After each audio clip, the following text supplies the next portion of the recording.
Is that an interview that you actually gave with Katy Perry?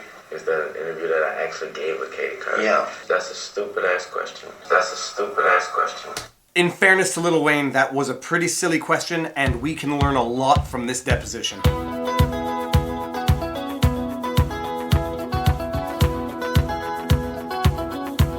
For those of you who don't know me, I am Viva Frei, a Montreal litigator turned YouTuber. I do these things called law vlogs, VLAWGS, trademark pending, where I break down something that's going on in the news in legal terms that can be understood by lawyers and non-lawyers alike. This one is a classic from the past, the Lil Wayne lawsuit against Quincy Jones III. Dating back to 2012. A subscriber recommended I watch this deposition, and I am glad that I did because it's a classic and it can teach us a ton about law, litigation, and depositions in general. Okay, you're down. Ugh. So just in case you don't know, I'll lay out the fact pattern so you can understand the overall context. 2012, Lil Wayne, born Dwayne Michael Carter Jr., sues Quincy Jones III for what Lil Wayne called an inaccurate depiction of Lil Wayne in the documentary called The Carter. He also sued Quincy Jones for alleged unlawful use of his music in the documentary. Quincy Jones countersued, alleging that Lil Wayne blocked the release of the video, thus depriving them of certain profits had it been released at the anticipated release date. Ow. Which brings us to this epic deposition of Lil Wayne. We're gonna watch this, break it down, and explain what we can learn from this Ow! Stop doing that! And explain what we can learn from this deposition. Let's just start the viewing pleasure. He just saw me on there giving an interview with him. Did you perform at the Virgin Mobile Music Fest in 2008 with Kanye West? Demeanor in an examination is an amazing thing. Lil Wayne's behavior in this deposition is 100% deliberate. There's nothing accidental about it, there's nothing unintentional about it. That said, being deposed is not a pleasant experience, and a lot of people don't appreciate that when you sue somebody, you are going to get deposed by the opposing counsel, and it's not going to be fun. You can be the biggest celebrity in the world. If you sue somebody, you are going to have to sit down at some point and be deposed by opposing counsel. They're going to sit you in a room or in front of a judge and ask you all sorts of questions, many of which you are not going to like. You are always worried about saying something inaccurate, you're worried about being caught in a lie, you are worried about saying something that's going to prejudice your case. And generally speaking, you can expect people to be unwelcoming of a deposition, but then there are limits. There is, I don't want to be deposed, and there is Lil Wayne in this deposition. Let's keep going here. Did you perform at the Virgin Mobile Music Fest in 2008 with Kanye West? I don't know, but I know I did perform at this badass bitch birthday party recently. She was crazy, stupid thick. Demeanor is obvious. We don't need to comment on the demeanor. It doesn't look good, but it's pretty obvious that Lil Wayne doesn't care whether or not he looks good in this deposition. He may not have fully appreciated that it would be leaked to the media as it was at the time. He may not have fully appreciated that it would be aired during the trial and used against him as it was. But it's obvious that Lil Wayne just doesn't care about what he looks like during this deposition. Side note, I had to Google what thick meant in this context, and now that I understand what it means, I don't really understand why everyone was calling the mother in The Incredibles 2 thick. Isn't it something that you would remember if your album, The Carter 3, was the biggest selling album of the year in 2008? Isn't it something that I would remember that? Yes. Isn't that a personal opinion type question? Call Lil Wayne whatever you want. One thing is clear, he's tremendously intelligent. And the way he breaks down the absurdity of this improperly phrased question is quite humorous. It doesn't come off well and it doesn't make Lil Wayne look good in the context, but he's 100% right. That question is poorly phrased. Isn't that a personal opinion type question? Isn't that a personal opinion type question? 100% right. Isn't that something that you would remember? Hypothetical, kind of opinion, kind of like all over the place in terms of what he's actually getting at. Do you remember it? Is the question. Isn't it the type of thing that you might remember if... Convoluted question, astute observation by Lil Wayne, although the manner in which he's trying to shame opposing counsel is not going to work well for him. But let's just keep going here. I mean, because I would be actually answering the question to, isn't it something? That's my question. Isn't it something that you would remember? Isn't it something? That's the question I have to answer, Yana. Go ahead. Isn't it something? If you could do the best, try to answer it. Yeah, it's something out of your ass. That's my answer. Yeah, it is something out of your ass.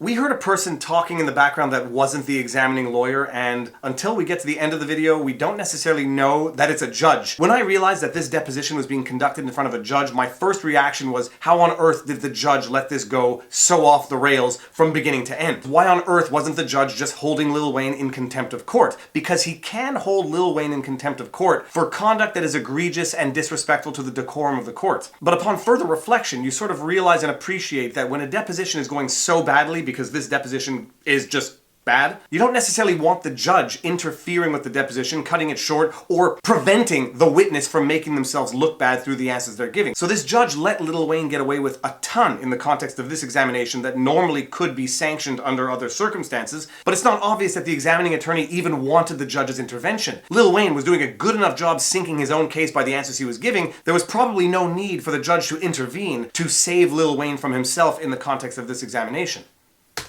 How would you describe your image in the media? This is a bad question. We sort of understand where the lawyer's going and that he's trying to get Lil Wayne to describe his own persona as it might have been depicted in the movie The Carter, precisely because Lil Wayne is saying he was improperly depicted in the documentary The Carter, and the lawyer wants to get certain admissions out of Lil Wayne as to what his image actually is for comparative purposes as to how it was portrayed in the movie. But this question, how would you describe your image as portrayed in the media? It's an impossible question to answer. Lil Wayne, being potentially too smart for his own good, jumps on the question to make it look silly, but in doing so doesn't make himself look particularly good in the manner in which he answers the question. How would I describe my image in the media? Yes. I wouldn't describe it. Well, how would you describe it if you had to? I don't have to. Without even skipping a beat. How would you describe it if you had to? I don't have to. I mean, it's classic. It's so classic, but it's what you get when you ask those types of questions. How would you do it if you had to? I don't have to. Okay, next question. Well, what image are you portraying in the media? I don't portray anything. I am who I am.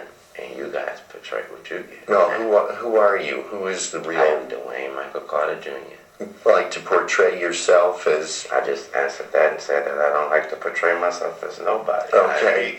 I completely be Dwayne Michael Carter Jr. I don't portray myself as anything. An image is self-described. Well, you have to wait till I'm done with the question. I don't have to wait to anything. All right, I've said this before and I'll say it again. This is a tactic that virtually every lawyer uses in a deposition to sort of bully the witness or destabilize them. I'm sorry, you have to wait until I'm done asking the question. First of all, Lil Wayne is still properly answering the question that the lawyer had asked previously 3 times. So this sort of tactical intervention by the lawyer is a little out of place, it's a little premature, and it's a little inappropriate in the context because Lil Wayne is doing nothing but answering the question that the lawyer had asked at least 3 times on my count. I mean, this guy right here may tell me that I have to wait, but personally, I don't have to do nothing. All right, and this highlights a bit of the misconception of what goes on in a lawsuit. I'm going to do a live stream on this sooner than later, just describing what happens from beginning to end in the context of a lawsuit. But what most people don't appreciate is when you sue someone, it's not a one-way street. You don't just get to plow through, file proceedings, examine the other party. You, when you file proceedings, are going to be subjected to treatment that you might not like. And so here we have Lil Wayne, who might for the first time be fully appreciating the fact that when you sue someone, you are going to have to sit down, probably in a dingy courtroom with no windows, neon lighting, the kind that vibrate while you're sitting under them, like, and you're not going to be treated like a superstar. You're actually going to be treated like a villain by the opposing party's lawyer. And I get the impression that Lil Wayne is finally appreciating right now that it's not so much fun when you sue someone to have to be sat down and examined by their attorney. It's actually quite unpleasant. And whether or not you think you have to do anything, you do have to answer the questions, failing which your suit can be dismissed, you can be sanctioned, etc., etc. And we'll get into that a little later. Hold on. Go ahead, ask the question. Thank you, Your Honor. Do you like He can't save you, right? In the real world. That guy right there. He can't save you in the real world. Just so you know. What does that mean? I don't have to elaborate. That's your next question. Is that a threat against No, him? it's not. Mr. No, Moss, sir, can it's you not. just ask your next question, please? He can't save you. And what does that mean? I was talking to myself. When I first watched this deposition, it was at this point that I realized that Lil Wayne was in fact in front of a judge, and this is the point where I thought to myself, why isn't the judge doing anything? Why isn't the judge intervening or sanctioning Lil Wayne with potentially contempt of court? And it goes back to what I said earlier in this video. When the examination is going so badly, it's not even clear that the examining attorney would have wanted the judge to interfere any more than the judge did. The examining lawyer knows darn well at this point he is using this full deposition at trial, hell or high water. And we'll get into what actually happened with this deposition at trial a little later in the video. Ow. Do you recall that any criminal act actions were pending against you at the end of 2008? I don't recall any. Do you recall that in the summer of 2007 you were arrested in New York City following a performance at the Beacon Theater? I don't recall that. Do you recall that police in New York City discovered a .40 caliber pistol on you, on your person? I don't recall that neither. Do you recall that in late 2009 you pleaded guilty to attempted criminal possession of a weapon? I don't recall that neither. Did you serve any time in jail following the end of 2009? I don't know. Didn't you serve about 8 months at Rikers Island in 2010? I don't know. Do you remember being arrested in or about January 2008 near Yuma, Arizona? No, I don't remember that. Do you remember being charged in early 2008 with possession of narcotics for sale, possession of dangerous drugs, misconduct involving weapons, and possession of drug paraphernalia? No, I don't recall that. Well, how much longer is this line of questioning going to go on? Not much longer. All right, go ahead. I don't know.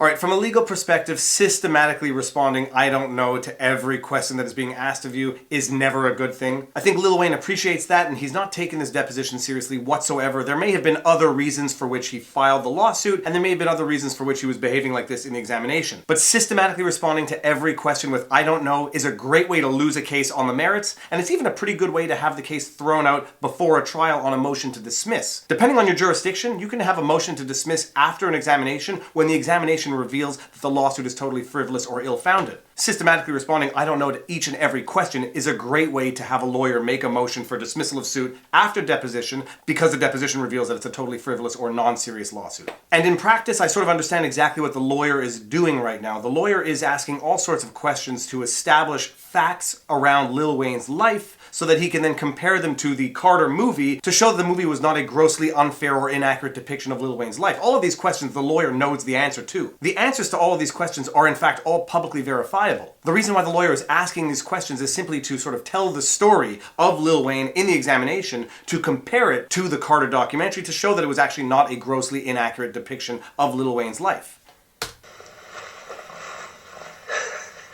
Didn't you win I don't know. the award for Best Rap Album of the Year in 2008 for the Carter 3? I don't know.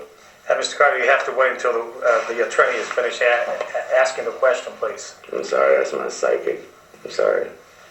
At this point of the deposition, it's pretty clear that Lil Wayne just wants to get out of there and be done with this. He's answering "I don't know" before the questions are even asked. And this highlights another reality of the deposition process. Depositions can last hours. They can last days. Depending on the suit, they can sometimes last weeks. There was a famous lawsuit in Canada that lasted years. One of the expert witnesses testified for 9 months. 9 months being on a stand, answering questions day in and day out. So depositions are long, they're painful, they're tedious, they're unpleasant, and at some point you might just want to get out of there and do anything you can in order to put an end to this process. Unfortunately, it's a process that Lil Wayne started by suing and potentially didn't appreciate what it would entail from his own perspective. Above and beyond the superficial entertainment value of this deposition, it can in fact teach us a lot. Depositions are unpleasant on the witness, period. Right or wrong, good or bad, they're hard on the witness. I always said as a lawyer, a deposition is kind of like going to the dentist, except the tools for pain are a little different. Depositions are not pleasant. They can only be used against you, and what ended up happening with this deposition is come trial time, Lil Wayne apparently had some medical emergency and could not show up for the hearing. They used this deposition in front of the jury, and how do you think the jury reacted to it? The jury reacted probably the same way everyone on the internet reacted to this in 2012. Lil Wayne ended up losing his lawsuit against Quincy Jones III, and Quincy Jones III ended up winning his cross demand against Lil Wayne, and Lil Wayne had to pay $2.2 million for lost profits for having blocked the release of the Carter documentary. Fascinating, it's always fun to watch these things, it's easy to learn from the mistakes of others, but this one can definitely teach something both from the conduct of the witness, the lawyer, and for anyone who has never been deposed before, it gives you a good idea as to what goes on.